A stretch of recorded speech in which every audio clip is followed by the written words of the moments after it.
Mazé de Estudo traz um ex-batedor de carteira e, pasme, virou empresário. Isso mesmo que você ouviu. Sila da Conceição está aqui do meu lado, já foi entrevistado pelo Jô, vai ser de novo. Marília Gabriela, que foi um verdadeiro sucesso também. E aqui em Manaus ele lançou este livro, que não foi escrito por ele, foi pelo João Estrela Bittencourt e Mariana Torres. Sucesso de vendas, vendeu tudo. O que é mais fácil, Sila, bater carteira ou vender livro? Me diz, porque eu tenho o meu aqui. Sim. E tento pra caramba. Vender livro eu acho que é mais complicado, até porque o Brasil tem uma cultura muito, assim, eu digo, não tão evoluída, né? Estou falando isso é baseado em mim, porque eu não sei ler nem escrever, né? Aí você imagina eu dentro de uma livraria procurando um livro ou ir atrás de um livro para quê, né? Se eu não sei ler. Então eu acredito que deve ter muito pouco assim, leitor que se ligue mesmo na leitura, né? O que se interessa na leitura, né? E se tratando de mim, o seguinte, as coisas que eu mais, vamos dizer, observei, eu aprendi, foi no dia a dia, na própria vida, né, que foi me ensinando.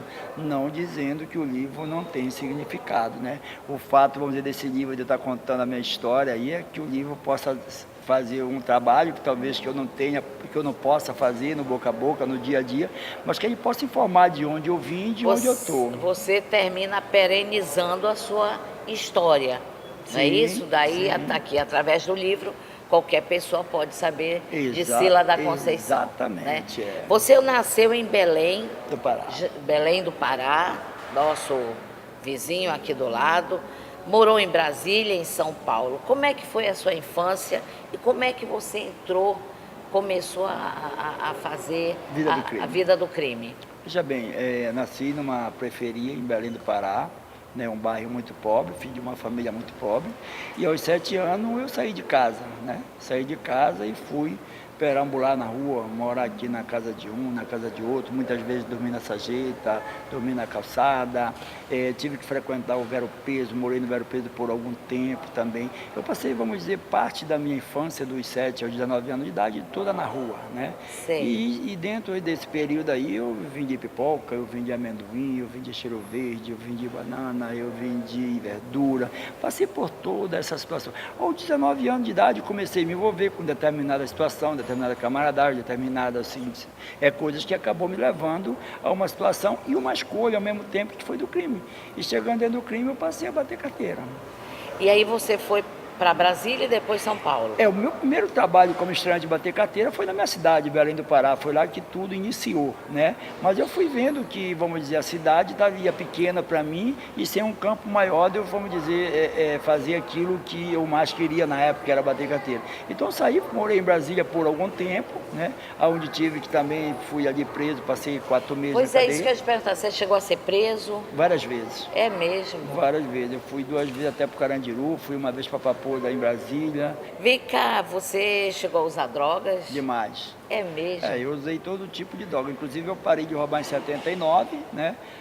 Para trabalhar, mas continuei usando droga. Faz o quê? Uns 13 a 14 anos que eu parei de usar droga. Você tá limpo?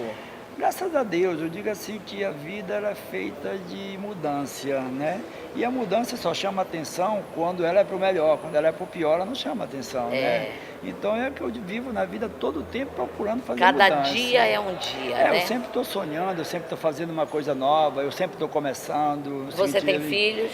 9. 9? 9. Quantas mulheres? Algumas. Algumas mulheres? Porque os 9 não são todos da mesma mãe, né? São filhos de mães diferentes. E atualmente, está casado, está solteiro? Atualmente, a gente vive com uma companheira, inclusive muito legal, está até ali sentada. Olha, a companheira está ali, Alessandra. Tá, depois eu quero mostrar a companheira, o nome dela. O nome dela? Renata. Renata, olha só. Vem cá. Eu tive que vir descobrir uma companheira legal aqui em Manaus, para você ver como é, né? Ela é amazonense? Tá vendo, gente? Olha, a amazonense, ela não é de Belém. Aonde eu vim descobrir? Olha aí, tá vendo? Veio descobrir aonde? Em Manaus, ó.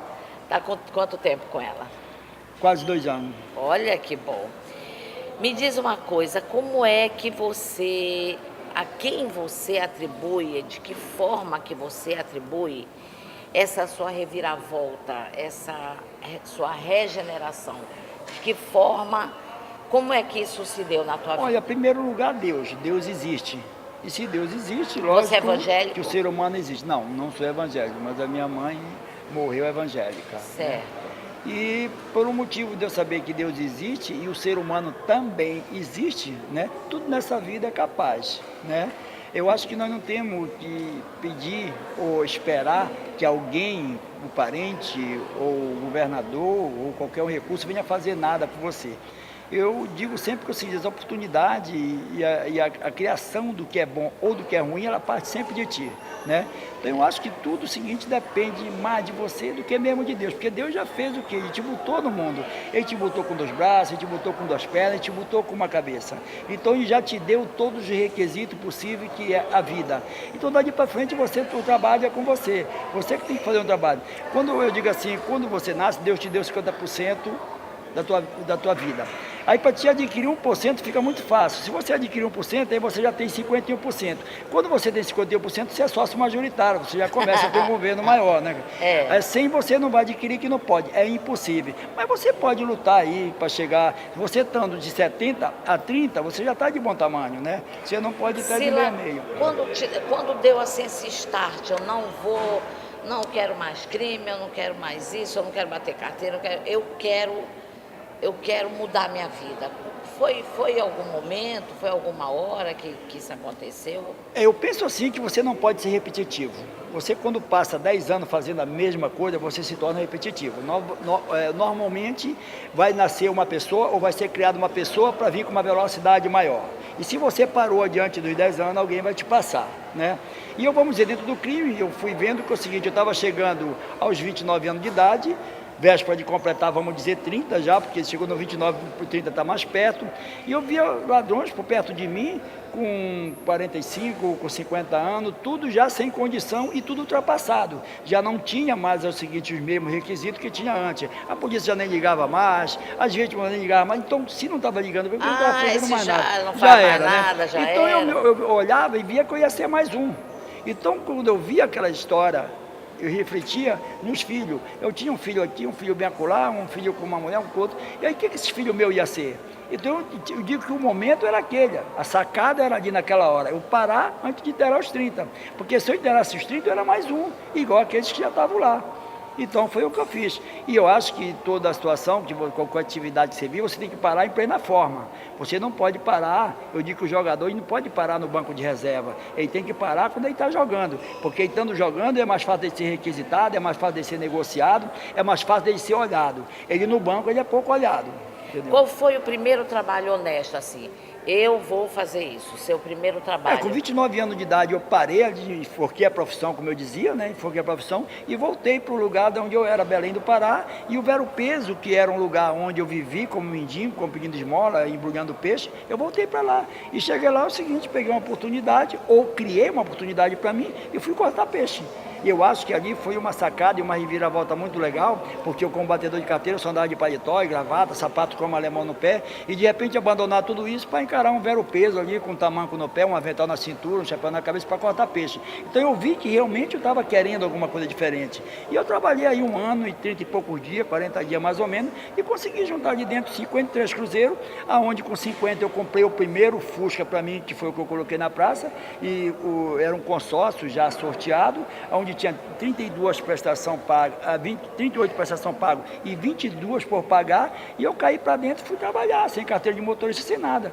Os 22 prestações que era para pagar, eu paguei com 6. Então, quando eu cheguei naquele momento, eu disse que ninguém me pegava mais, ninguém alisava mais nunca. Eu paguei o primeiro, eu podia pagar 10. E eu tive os 10. Quando eu tive os 10, eu disse que eu podia ter 100. E aí pronto. Então, eu acho que a mesma cabeça que pratica o ruim, ela pode praticar o bom. Você não pode mudar de cabeça, mas de atitude você pode. Sila, isso tudo é contado aqui, nesse livro. Com certeza. Não é? Com certeza. Está lá na Saraiva, você encontra o livro na Saraiva, se ainda tiver, entendeu? Mas eles vão repor o estoque. Deve ter acabado de ontem para hoje, por causa do lançamento, mas com certeza eles vão repor o estoque. E aí a pessoa... Porque tem uma distribuidora em São Paulo, que é dele lá, eles fazem sempre o reabastecimento. Legal. E quero fechar com a célebre frase que você diga pro meu telespectador o que você pensa desta frase. O crime não compensa. Sem condição. Se o crime compensasse, eu estaria lá, né? Porque eu digo que na vida eu só procurei escolher as coisas, eu não te diria boa, mas as melhores possíveis. Então, se o crime compensasse, eu estaria lá. Eu não tinha pensado dessa forma, de optar por essa mudança com 29 anos de idade, optar por uma mudança para mostrar para os meus filhos que existe o seguinte, coisas melhores. Então, o crime não compensa de maneira nenhuma. O que você faz hoje? Hoje eu tenho uma empresa de táxi, empresa de táxi aqui no Brasil, que é em Manaus e em Belém, e nos Estados Unidos eu compro alguns apartamentos, reformo e vendo. Eu diria assim... Você reside hoje onde? Eu paro mais nos Estados Unidos. Mora lá? Não, morar eu não moro porque eu não tenho cidadania. Você não tem cidadania. Eu passo o maior tempo da minha vida lá, né? Quando completa aquele tempo que você Aonde? tem que Miami? ficar... Onde? Em Pompano Beach e Aventura, ali mesmo na Flórida, bem do lado de Miami. Certo. Aí você faz isso, reforma apartamento. Vendo, alugo. Você é um grande exemplo. Muito obrigado. Muito obrigada por ter vindo também. E você já sabe, ó, vai lá na Saraiva, compra o livro dele. Esse cara é o sucesso. Eu quero trocar. Ok. Eu vou te dar o meu livro, que é o Poucas e Boas, do Mazé Mourão. Lançamos agora em abril, lancei, é meu 4º livro. E eu bati esse dele aqui. Fiquei com esse dele, danem-se os normais. Também não sou normal não, viu, Silas? Não, eu vi, tô vendo. Você vê, né? Claro. É por isso que eu digo que é fácil você captar alguma mensagem do ser humano. O ser humano, é o seguinte, ele é mais fácil de ser identificado. O ser humano, eu digo assim, que ele é complicado, mas você não vive sem ele. E pelo fato de você não viver sem ele, é fácil de você aprender. Por exemplo, eu não sei ler nem escrever, mas quais são as instruções que eu ganho para mim? É do ser humano. Porque se o ser humano errou ali na minha frente, eu não posso errar igual ele, eu tenho que fazer diferente. A única maneira de eu acudir um outro ser humano é eu não fazendo o que ele faz. Só isso. Olha, é lição de vida, é aprendendo cada dia, mas é de estudo. Um beijo, a nega já volta.